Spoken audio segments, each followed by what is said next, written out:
7 ans et 9 mois, c'est le temps que Sandrine et Abdel ont mis pour concrétiser leur désir d'enfant. Après 4 fausses couches et un cancer, le couple se résout à consulter un centre spécialisé dans l'aide à la procréation.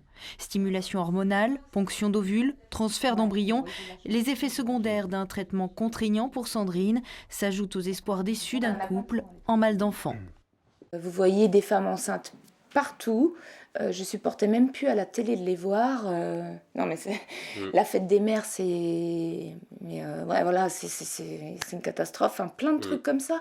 C'est apprendre une nouvelle grossesse dans votre entourage, même au travail, c'est super dur, quoi.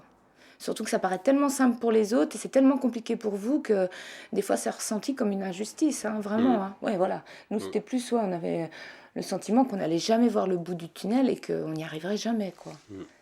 Et puis, ça a marché. Il y a 3 ans, Sofiane naît d'une FIV. Sandrine et Abdel le savent, sans la fécondation in vitro, ils n'auraient pas pu devenir parents biologiques. Les premiers pas de la FIV, le professeur Lelanou les a vécus comme un déclic. En 1978, il assiste à l'annonce de la première naissance mondiale d'un bébé éprouvette.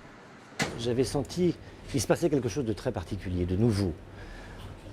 On était un petit peu méfiant vis-à-vis de l'annonce, parce qu'on disait, bon, d'accord, ils ont eu de la chance, mais il faut le confirmer. Et c'est vrai qu'à l'époque, d'ailleurs, ça faisait 10 ans qu'ils travaillaient sur la fécondation in vitro, et ils avaient eu une naissance.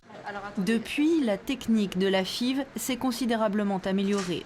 Aujourd'hui, 500 fécondations in vitro sont pratiquées chaque année dans ce service spécialisé de Rennes. Donc là, on a donc des ovocytes qui démarrent leur fécondation in vitro.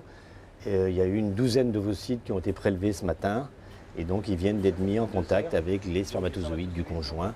Et donc, la fécondation in vitro va se faire dans les heures qui viennent. En moyenne, 40% des FIV donnent lieu à une grossesse. Grâce à elles, Sandrine et Abdel espèrent donner un petit frère ou une petite sœur à Sofiane très bientôt.